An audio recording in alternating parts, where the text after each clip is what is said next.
Hello there! Welcome to the next part of our lesson 3, which is the non-verbal communication. Now my question is, do actions really speak louder than words? We speak using our mouth or our vocal cords, but we converse using our entire body. Do you know that 70% of our communications is non-verbal?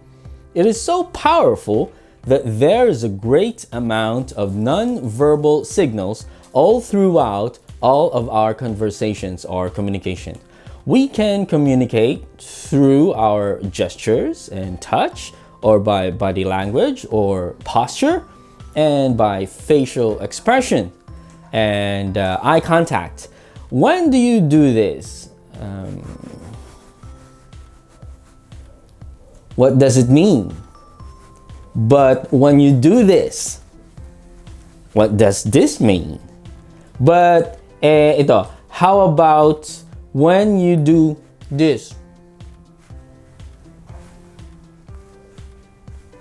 Yun. Only Filipinos know what does this mean, right?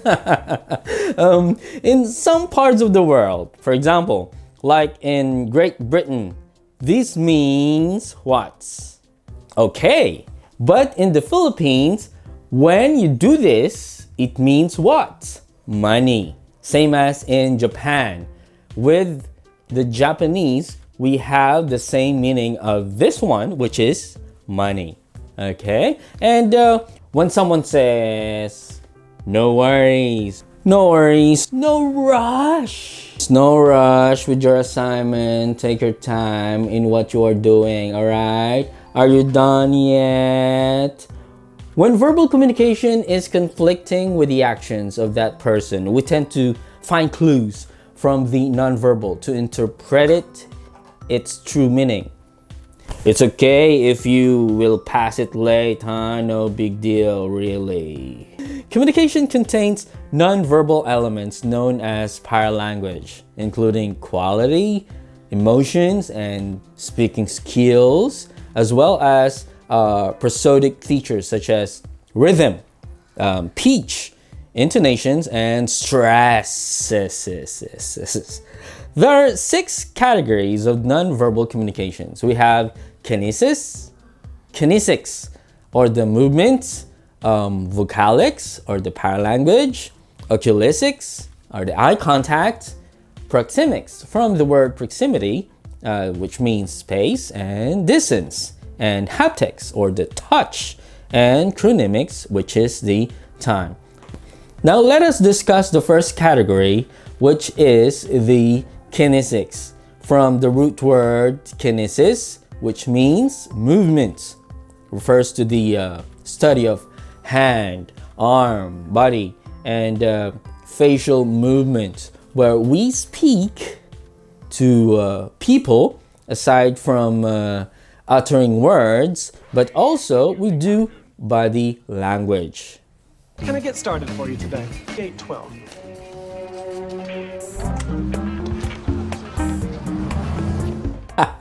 So kinesics communication is all about body movements and facial expressions. Kinesics gestures are movements with some parts of the body that conveys meaning or giving more emphasis. The adapters, touching movements or behavior that includes internal states such as anxiety or arousal. The emblems are the direct replacements of words, and the illustrators mimicking or shaping what is being said. The face is the most expressive part of the body and can communicate an array of different emotions. Statistically speaking, average person tells 3 lies per 10 minutes conversation. 43 muscles combine to produce a possibility of 10,000 expressions. When you accuse a suspect and he acts surprised, is there a way to tell if it's real or if he's just trying to look innocent? Now, that's real surprise. If your suspect is surprised for more than a second, he's faking it. He's lying.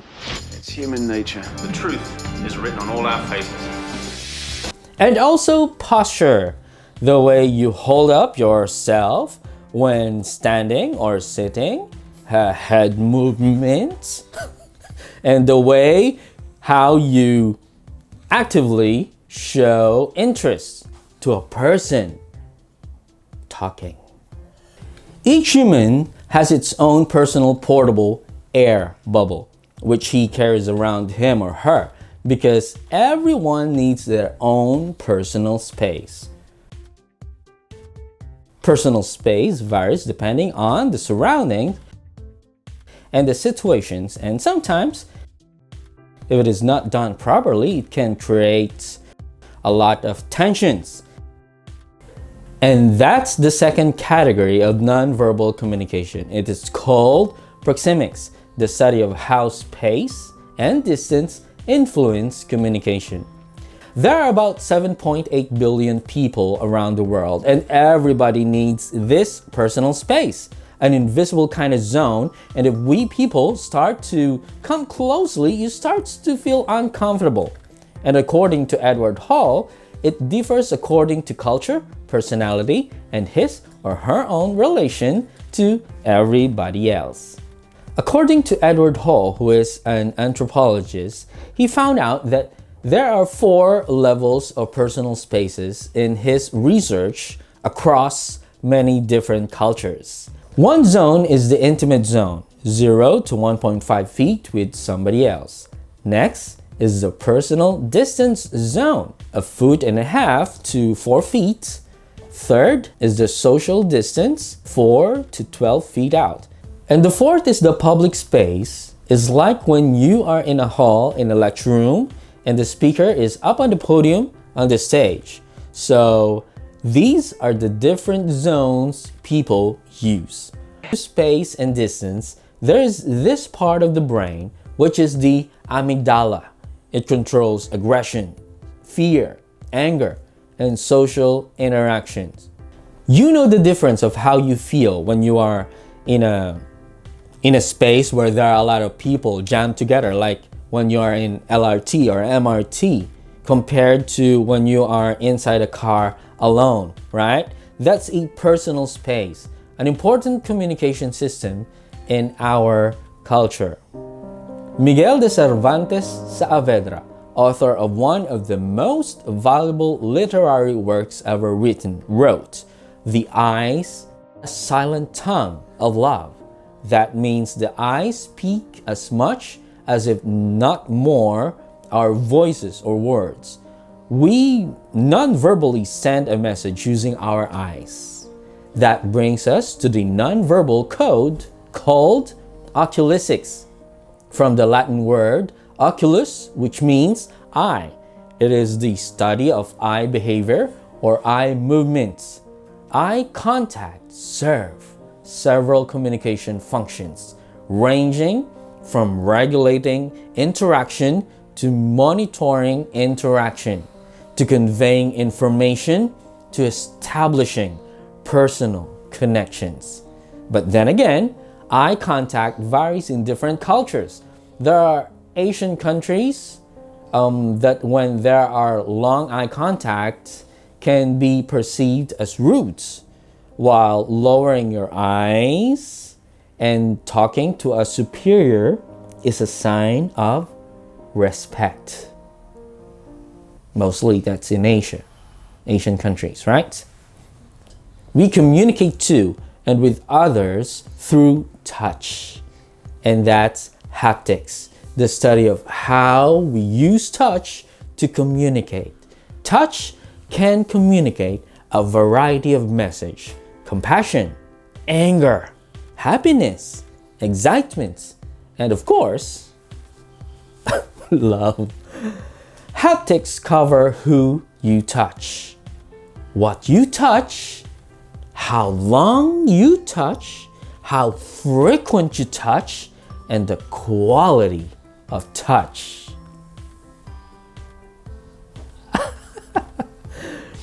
I'm pretty sure you heard the saying, time is gold, or time walks.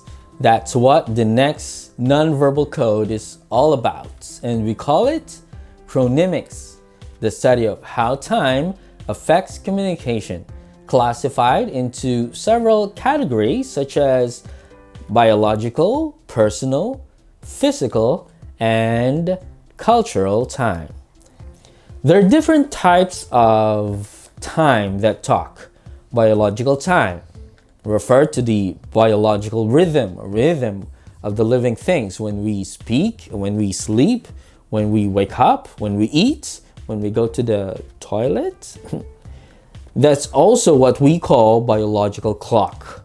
We are full of energy and enthusiasm early in the morning, but as time goes by, we tend to get tired at around 10 a.m. or before lunch perhaps. So because we got tired and hungry, we eat at lunchtime, and also we take minandal in the afternoon, and so on, right? So that's biological time. Now, let's talk about personal time. There is this another cliche that says, time flies fast when you are having fun, which relates to personal time, and our moods and interest levels affect our perceptions, whether time is flying fast or when we are watching an awesome movie, or dragging ourselves bored when in the class. I hope not in my classroom, right? Now, next is physical time. We also have physical time, like the fixed time of the day, days in a week, and seasons, like rainy seasons. We have summer, and now we are having a lot of super typhoons these days, right? And if it is 12 noon, what do? You go hungry, so you eat. We also have celebrations or rituals, right? When Christmas time comes. And also our use of time varies through culture or cultural, related to culture.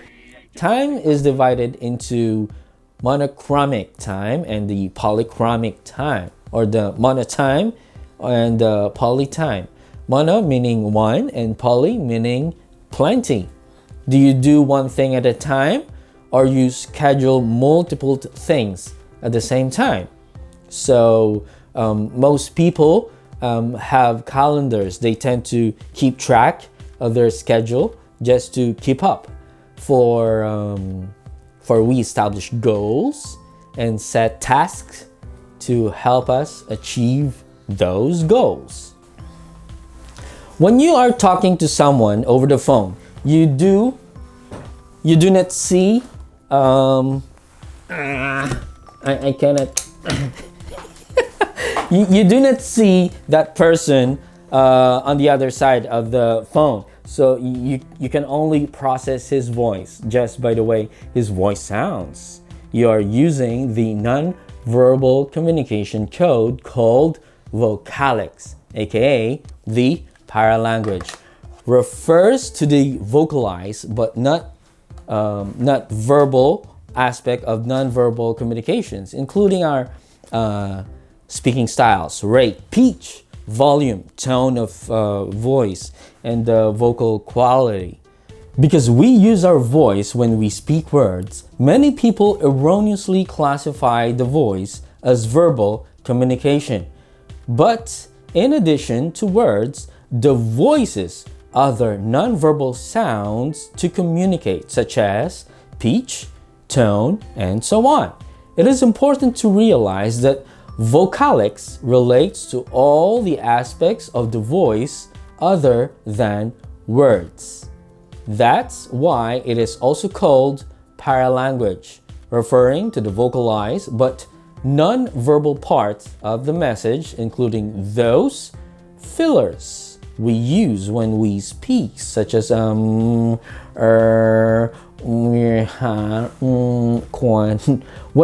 we are nervous if we speak. Speaking rate refers to how fast or how slow we speak. We tend to speak slower when we are tired or too fast when we are excited or agitated. Consider the accents. They say that Filipino accent is a sexy accent. A sexy. Eat some Dunkin' Donut. Something. You can also stick your head inside the Frigidaire because your head is very hot and your blood is very high. If you don't like me, it's fine with me. It's not my problem anymore. It's your problem anymore. Promise, forever, correct, true, kadiri to death. When I go to Philippines, I love watching TV and all the funny advertisements. How about the peach? They say when you have a deep peach voice, you sound seductive. But when you have a high pitch, you are like a palenquera or on the street or, chismosa sa kanto, right? Another one. Let's take Sam Milby's famous line as an example. He said, I never said that I love you, right? So, you stress on the word I, then never, and then said. Depending upon the word you emphasize, the statement takes on an entire different meaning. We pay attention to the stress or emphasis something that is not applicable in written communication. For example, I never said that I love you. I never said that I love you. I never said that I love you. Kamukha ko ba si Samuel B. doon? Hindi. No. Another function of vocalics is substituting or taking the place of other verbal or nonverbal words, such as saying uh-huh instead of saying yes. Right? You said uh-huh instead, but it means yes. And the last one that we are going to talk about is the personal presentation and environment. The personal presentation involves two components, the physical characteristics and the artifacts.